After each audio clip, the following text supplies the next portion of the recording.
கோவை ரத்தினபுரி அருகே 2 மாடி கட்டிடம் இடிந்து விழுந்த இடத்தில் நேரில் ஆய்வு செய்த எம்எல்ஏ அர்ஜுனன் மாநகராட்சி ஆணையரை செல்போனில் தொடர்பு கொண்டு கடிந்து கொண்டார். அந்த காட்சிகளை பார்க்கலாம்.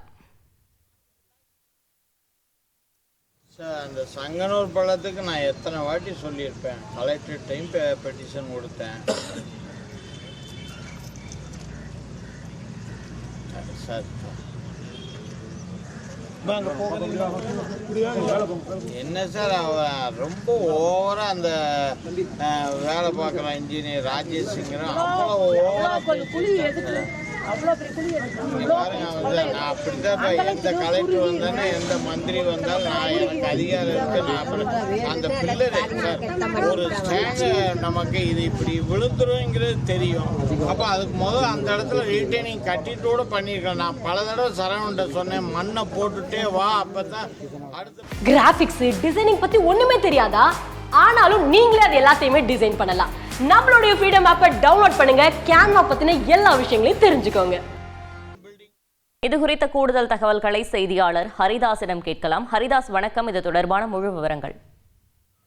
கோவை ரத்னபுரி பகுதியில் இருக்கக்கூடிய சங்கனூர் ஓடை குளத்தை ஒட்டி இருக்கக்கூடிய வீடு நேற்று இரவு சரிந்து விழுந்து விபத்து ஏற்படுவதற்கு முக்கிய காரணம் சங்கனூர் ஓடையை தூர்வாரிய போது ஆவிற்கு அதிகமாக மண் எடுத்ததுதான் காரணம் என அப்பகுதியில் பொதுமக்கள் குற்றச்சாட்டை முன்வைக்கிறார். இந்த சூழ்நிலையில இந்த சம்பவம் தொடர்பாக கேள்விப்பட்ட கோவை வடக்கு தொகுதி சட்டமன்ற அம்மன் கே அர்ஜுனன் சம்பவ இடத்தில் நேரில் பார்வையிட்டு கோவை மாநகராட்சி ஆணையர் சிவகுரு பிரபாகரனிடம் கடுமையாக வாக்குவாதத்தில் ஈடுபட்டார். அதனைத் தொடர்ந்து இதற்கு கான்ட்ராக்டர் விடுத்திருந்த ஜேஇ என்று சொல்லக்கூடிய சரவணனிடம் தொடர்பு கொண்டு எதற்காக இது போன்ற ஒப்பந்தத்தை கொடுத்தீர்கள், அவர்கள் வேண்டும் என்று பொதுமக்களை அச்சுறுத்தும் வகையில் செயல்பட்டுள்ளனர்.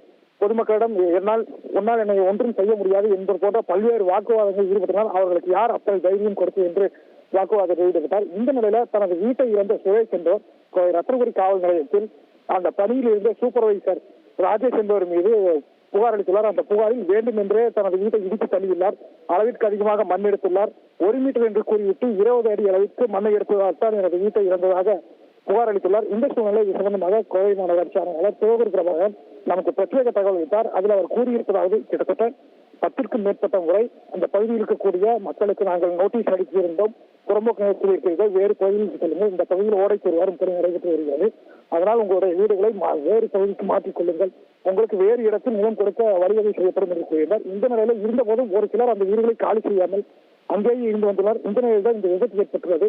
எனவே அவர்கள் அனைவருக்கும் உரிய இழப்பீடு வாங்க மாவட்ட நிர்வாகத்துடன் பேசி நடவடிக்கை எடுக்கப்படும் என தெரிவித்துள்ளார். தகவல்களுக்கு நன்றி ஹரிதாஸ்.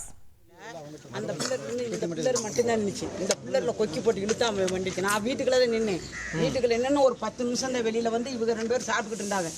இவங்க 2 பேரும் சாப்பிட்டுக்கிட்டு இருந்தா இந்த வீட்டுக்காரக்கா இல்ல, அது அப்புறம் தான் பொள்ளாச்சியில இருந்து வந்துச்சு. அவங்க வீடு இடிக்கலாம் அங்கேதான் நிக்கிறேன். எனக்கு இங்க இருந்து